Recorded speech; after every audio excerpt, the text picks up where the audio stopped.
दुनिया टीवी पे मुज़ाकरात का नाम है, ये आपकी किताब से या वैसे ही उन्होंने कर दिया? मुज़ाकरात मेरी किताब में है। अच्छा अच्छा, हाँ, उसका कोई बाप था वहीं से? उसका बाप था। अच्छा, अब ये मुझे नहीं पता नहीं उन्होंने वहीं से, क्योंकि वो बहुत पहले की लिखी हुई किताब है। हाँ हाँ। तो ये प्रोग्राम तो बहुत बाद में शुरू हुआ है। अच्छा, अभी मैं उससे शुरू करूंगा तो उसके बाद फिर हम जो सारे प्रोग्राम चल रहे हैं इन पे भी डिस्कशन करेंगे। डॉक्टर साहब, हम सब उम्मीद से शुरू किया, तो जो जिस तरह इसकी आखिरी जो हफ्ते में 2 दिन भी चला बाद में और बड़ा पॉपुलर हुआ, तो इसका आगाज कैसे हुआ? तो और आपने क्या यही प्लान किया हुआ था या कुछ और था, बनते बनते ये बन गया? असल में जो शुरू किया था, मैंने कुछ करेक्टर स्केचेस लिखे थे पॉलिटिशियंस के। जी जी। तो उन पे बेस करके हमने 5 एपिसोड करने थे। लेकिन जब प्रोग्राम किए उसके बाद फिर मुझे ये अंदाज़ा हुआ कि अगर एक ही पर्सन पे हम करते हैं घंटा या आधा घंटा, तो वो उसके साथ जो होता है ना ज्यादती हो जाती है। और समटाइम्स जो होता है आपका कंटेंट जो होता है उसमें बहुत उसको फील होता है। तो फिर उसका फॉर्मेट मैंने ऐसा कर दिया कि उसमें सभी लोगों के बारे में एक एक दो दो चीज़ होती थी ताकि बैलेंस रहे। और मेरा जो है, मैं ये जितने साल भी चला प्रोग्राम, उस पर ये इतराज़ किसी ने नहीं किया कि फलां ग्रुप या फलां पार्टी की सपोर्ट में है। तो मेरा होता था कि मैं बैलेंस रखता था। और इवन के मैंने अपने जो करेक्टर्स थे उन पे बैन किया हुआ था कि वो उस गेटअप में पब्लिक में नहीं जा सकते, क्योंकि मैं सिर्फ जो सियासतदान कहते थे और जो करते थे सिर्फ उन पे कमेंट करता था। मैं उनकी पर्सनैलिटीज पे नहीं कमेंट करता था, जातियात पे नहीं, जातियात पे नहीं, और ना उनको जो है मजाक का निशाना। कभी किसी सियासतदान ने मजाक इसका इतराज भी किया कि ये गलत किया, किसी तरफ से शिकायत या जी चले प्रेस कॉन्फ्रेंस करें आपने हमारे खिलाफ? वो तो नहीं होता। नहीं, ऐसा तो नहीं हुआ। लेकिन मौलाना साहब को शिकायत थी, मौलाना फजलुर रहमान साहब को। जी जी। तो वो फिर एक गुफ्तगू हुई उनसे, तो उनको वो भी क्लियर हो गया। नए तौर पे सियासतदान जो होते हैं वो ये समझ रहे होते हैं कि ये जो लिखने वाला है ये शायद किसी एजेंडे के तहत काम करता है। नहीं डॉक्टर साहब, उनको आपसे क्या शिकायत थी? उनको ये शिकायत थी कि मैं जो है बहुत शैतानियां करता हूं। तो आप उनका ना खाता माशाल्लाह जी। मैं आपने उनका जाहिर है फिर बाद में क्या किया कि वो बंद कर दिया, या जो जिस बारे में उनको शिकायत थी वो बंद? नहीं, चीजें जो होती हैं बेसिक कुछ होती हैं जिनमें कोई मसला नहीं होता, सिर्फ कम्युनिकेशन गैप होता है। जी जी जी। जब आप उनको कम्युनिकेट कर देते हैं कि ऐसा मसला नहीं है, आप हमारे हदफ नहीं है, तो हम कह सकते हैं हम सब उम्मीद से हैं 50-50 का एक पॉलिटिकल वर्जन था। बाद में ऐसा हो गया। बाद में मतलब जो है स्किट फार्म जो है वो एक कॉमेडी की एक फार्म है जी। तो ये जो था ये फॉर्मेट इसका स्किट का था, और 50-50 भी एक स्किट कॉमेडी है, तो ये उसी फॉर्मेट में आता है। तो कितना अरसा ये चला प्रोग्राम? मेरा ख्याल है कि पाकिस्तान का सबसे ज्यादा चलने हाँ, वाला। ये जो है ऑलमोस्ट 15 साल बंद क्यों हुआ? बंद मैंने रिक्वेस्ट की थी। क्यों? पैसे आते अच्छे नहीं लगते थे? नहीं, मैं जो था वो हो गया था, बोर हो गया था। आप 15 साल जो है राउंड द क्लॉक न्यूज़ देख रहे हैं, और जितने में स्किट बनाता था 20-25 स्किट होते थे एक एपिसोड के जी। वो, और उसकी एडिटिंग, उसकी शूटिंग और उसके इश्यूज से रिलेटेड जो था, मेरी लाइफ ही वो बन गया हुआ था। सो मैं शकील साहब को जो है ना वो बारहा रिक्वेस्ट कर चुका था कि इसको जो है मुझे एंटरटेनमेंट करनी है। तो उन्होंने, वो हमेशा कहते थे कि जब 15 हो जाएंगे 15 साल तो फिर हम जो है वो करेंगे, एक तकरीब करेंगे, और फिर इसको ऑफ करके फिर जब आप कहेंगे रीलॉन्च करेंगे। कितना बजट था हम सब उम्मीद से? इकोनॉमिक्स जो थी वो मैं वही डील करते थे, मुझे बहुत बजट था उसका, ह्यूज बजट था। उनको उसका फायदा होता था?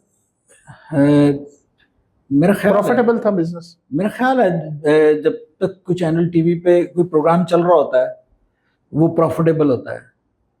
जब वो प्रॉफिटेबल नहीं रहता वो बंद नहीं कर देता होता तो फिर ऑफ हो जाता है। ये तो सिंपल साइंस है।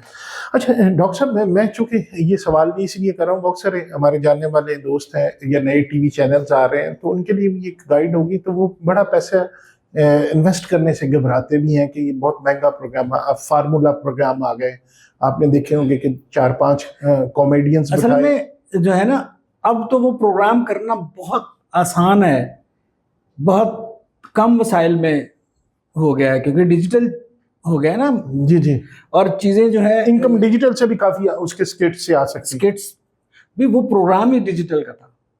देखो अच्छा। 20 स्किट हैं, और 20 स्किट जो थे आप उस पर डालें ना सोशल मीडिया पे, जी जी जी, कोई भी प्रोग्राम ऐसा नहीं है कि जिसमें से 20 कंटेंट पीसेस निकल सके। ठीक है। एक आध दो जो होता है जिसमें कोई गाली दी होती है, या जिसमें कोई बहुत एक वो होता है, इस तरह का कोई कंटेंट निकल आता है। जी जी, तो वो बहुत डिजिटल का है। अभी जो है इस पे जो है वो I am working on it, दोबारा शुरू जल्दी उसको शुरू करेंगे इंशाल्लाह। दोबारा वही फॉर्मेट में बात हुई किसी चैनल के साथ? अभी ओपन है। अच्छा, मतलब बहुत सारे चैनल्स के साथ बात है, लेकिन अभी ओपन है।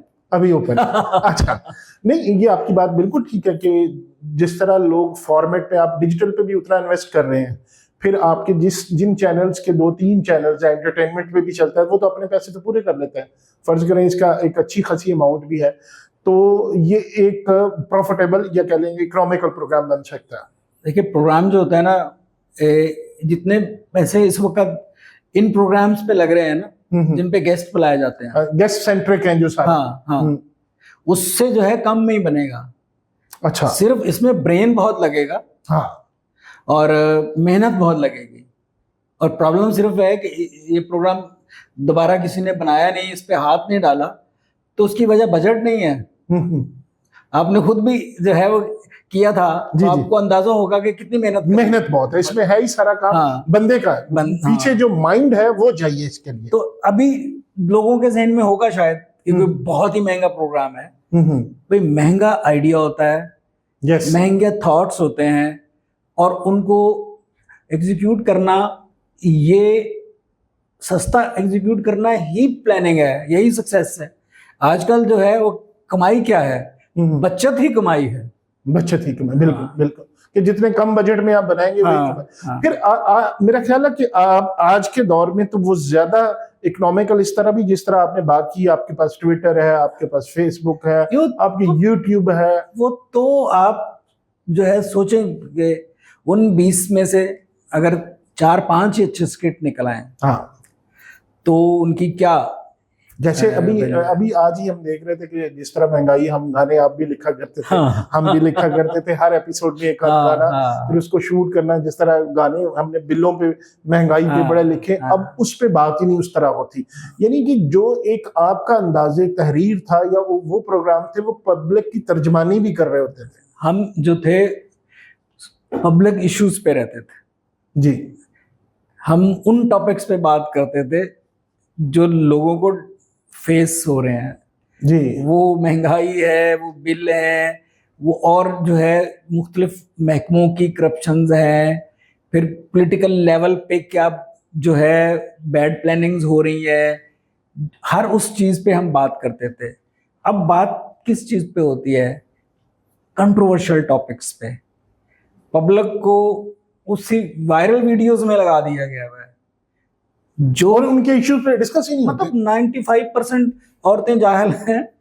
हाँ, ये ना उनका नॉन इशू को इशू बना के हमारी तवज्जो सारी उधर कर दी। अच्छा डॉक्टर साहब, ये एक मैंने स्किट बनाया था हम सब ईद से हमें, उसका नाम है डाइवर्टर। तो उसमें जो होता था कि 2-3 जो बड़े इश्यूज आ रहे हैं कि भाई बहुत महंगाई होनी है, पब्लिक चीजें महंगी कर रहे हैं, तो पब्लिक का ध्यान उधर है, तो वो कहते क्या करें, कहते बुलाओ डाइवर्टर को। डाइवर्टर आके एक लजीज किस्म का स्कैंडल जो था लजीज किस्म का वो मीडिया पे दे देता है, सारी तवज्जो उसी पे चली जाती है। अच्छा, उसके बाद फिर एक बड़ा और इशू आता है, वो फिर उससे भी रहता है, उनसे सॉल्व नहीं होता, क्या करें, कहता लाओ डाइवर्टर को।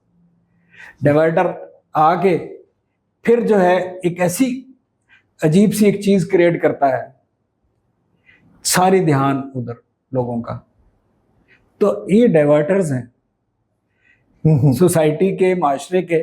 लेकिन इन डाइवर्टर्स का फायदा ये हो रहा है कि आजकल हर आदमी इसमें लगा हुआ है कि उसकी दिहाड़ी कितनी लग रही है, वो पैसे कितने कमा रहा है, और जिस चीज से पैसे मिलेंगे वो अगर उसको सर पे दुपट्टा रखने पे मिलेंगे तो वो सर पे दुपट्टा रखेंगे, अगर कुछ उतारने पे मिलेंगे तो कुछ वो उतार देंगे। डांस करना पड़े तो डांस कर दें। गेम सारी वही हो रही है। इसीलिए जब ये कंट्रोवर्शियल होते हैं फिर हर आपने देखा कोई दौड़ लगती है, फिर इनको बुलाना शुरू कर देते हैं। हाँ। फिर इनको शोज में बुलाते हैं, और फिर आजकल जिस तरह हम ये बैठे पॉडकास्ट कर रहे हैं, इंटरव्यू कर रहे हैं, ये बड़े अच्छे खासे पैसे लेते हैं वहां जाने के है। तो वो बात ठीक है कि ये डाइवर्टर जिस तरह आजकल महंगा है, उसका बिजली के बिल्स का बड़ा इशू है, तो यहाँ पे एक शोशा जहालत का छोड़ दिया, तागूत का छोड़ दिया, वो डाइवर्टर लग गया। बस जो है सब लोगों को उसी पे बिजी कर दिया, उसी पे वो लग गए, उस पे जोक्स बनाना शुरू कर दिए, उस पे सब कुछ कर दिया। आप रियल इशू से निकल, रियल इशू से जो है ना वो, और ये इसमें जो है गवर्नमेंट जो होती है उसकी तो ख्वाहिश ही होती है कि रियल इशू से हटे।